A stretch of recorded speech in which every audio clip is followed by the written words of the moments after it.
বাজার থেকে আব্বা এত বড় একটা নদীর আইকাটা মাছ নিয়ে এসেছে। যদিও খুব একটা বড় না, তারপরেও নদীর তরতাজা মাছ সবসময় খুঁজে পাওয়া যায় না। বাজার থেকে আব্বা ফোন করে বলছিল নদীর তরতাজা মাছ পেয়েছি, কিনবো কিনা। তখন আমি আর আমার বোন বললাম কিনে আনেন। আমরা দুই বোন মিলে মাছের দামটা দিয়ে দিব। এদিকে আমার ছেলে মাছ দেখে তো অনেক খুশি, সাথে দুইটা গলদা চিংড়িও ছিল। এই যে দেখেন আমার ছেলের হাতে। আমার ছেলেটা একদমই ভয় পায় না, মানে কোনো কিছু দেখেই ভয় পায় না। হাতে নিয়ে দেখেন গুড্ডু সোনাকে ভয় দেখাচ্ছে। গুড্ডু সোনার থেকে কিন্তু আমার ছেলেটা দুষ্ট বেশি। গুড্ডু সোনা তো হাতেই নিতে পারছিল না, আর এদিকে আমার ছেলেটা হাত থেকে নামাচ্ছিল। পানির মধ্যে মাছ দুটো ছেড়ে দিয়ে দেখেন খেলা করছে। চিংড়ি মাছ খেতে আমার ছেলেটা খুবই পছন্দ করে। এই যে দেখেন কাণ্ড, গুড্ডু সোনাকে তো দৌড়ে দৌড়ে ভয় দেখাচ্ছে মাছ দেখি। মাঝে মাঝে ওর কাণ্ড দেখে আপনারাই পাগল হয়ে যাবেন, আসলে ও এত বেশি দুষ্ট।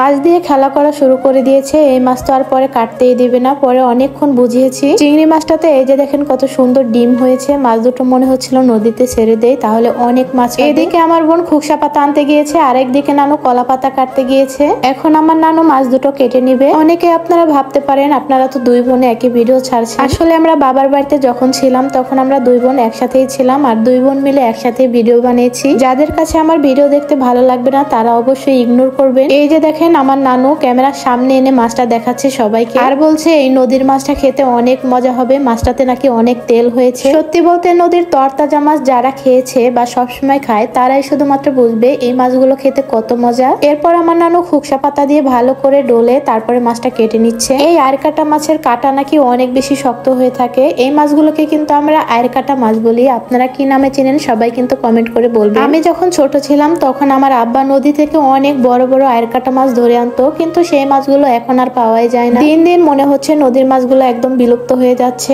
এরপর এই মাছ কেটে ধুয়ে তারপর রান্না করা শুরু করে দিয়েছে। আমার নানু এখানে সব মশলা দিয়ে ভালো করে মাখিয়ে নিচ্ছিল মাছগুলো। নানু আমার মাকে বলছিল তুই এসে রান্না কর, তোর হাতের রান্না খেতে আমার কাছে খুবই ভালো লাগে। আর এদিকে আমার মা বলছিল তুমি রান্না করো মা, তোমার হাতের রান্না খেতে আমার ভালো লাগে। এমন সময় তো রান্না নিয়ে দুইজনে ঠেলাঠেলি শুরু করে দেয়। পরে আমার নানু বলে মা তোর হাতের রান্না খেতে আমার অনেক বেশি মন চায়। পরে দেখেন অর্ধেক রান্না আমার নানু করেছে আর অর্ধেক আমার মা রান্না করেছে। আমার নানু তো মশলা দিয়ে ভালো করে মাছগুলো মাখিয়ে দিয়েছে। এরপর আমার মা রান্না করতে চলে এসেছে। কড়াইতে কাঁচামরিচ পেঁয়াজ তারপর জিরা ফোড়ন দিয়ে ভালো করে একটুক্ষণ ভেজে নিচ্ছে। এরপর মাখানো মাছগুলো ঢেলে দিল কড়াইতে। আসলে নদীর তরতাজা মাছ এইভাবে কষিয়ে রান্না করলে অনেক বেশি মজা লাগে খেতে। আমার মা তো মাছগুলো একটু ঝাঁকিয়ে তারপর নামিয়ে ফেলে, বললো যে নাড়াচাড়া করলেই নাকি এই মাছগুলো ভেঙে যাবে, কারণ এই মাছগুলো নাকি অনেক বেশি নরম হয়ে থাকে। কিছুক্ষণ কষিয়ে নেওয়ার পরে এরপর ঝোল দিয়ে দিল। মাঝে মাঝে ভাবি মা আছে বলে মায়ের হাতের এত মজার মজার খাবার খেতে পারি। মাঝে মধ্যেই তো মা অসুস্থ হয়ে পড়ে। মা অসুস্থ হয়ে পড়লে তখন তো মনে হয় দুনিয়াটাই পুরো অন্ধকার হয়ে গিয়েছে।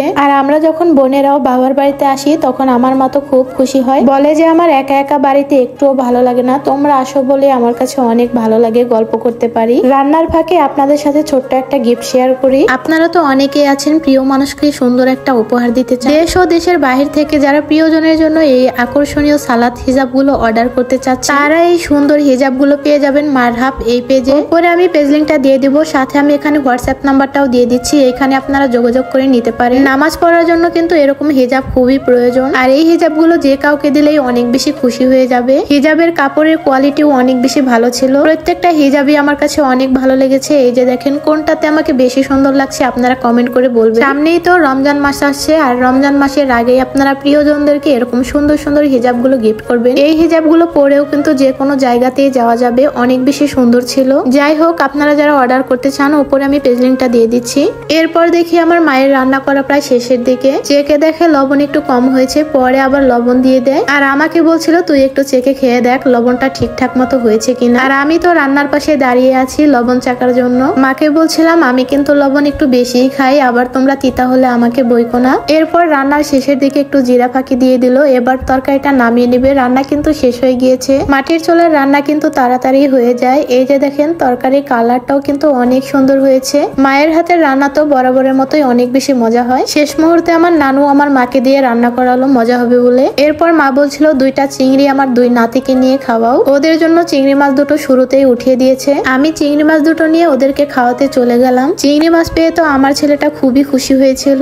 এরপর আমরা সবাই মিলে দুপুর বেলায় খাবার খেলাম। মাছের কালার দেখে তো মনে হচ্ছে যে মাংস রান্না করেছে। আর সত্যি সত্যি নদীর মাছ দিয়ে আজকে অনেক ভাত খেয়েছি, মানে আমার পেট ভরে গিয়েছিল, তারপরে মনে হচ্ছে মুখ ফিরছে না। সত্যি মাছটা খেতে খুবই মজা ছিল, আর মাছের মধ্যে অনেক তেল ছিল, মোমের মতো একদম গলে গিয়েছে। যাই হোক আজকে এ পর্যন্ত, সবাই ভালো থাকবেন, সুস্থ থাকবেন, আল্লাহ হাফেজ।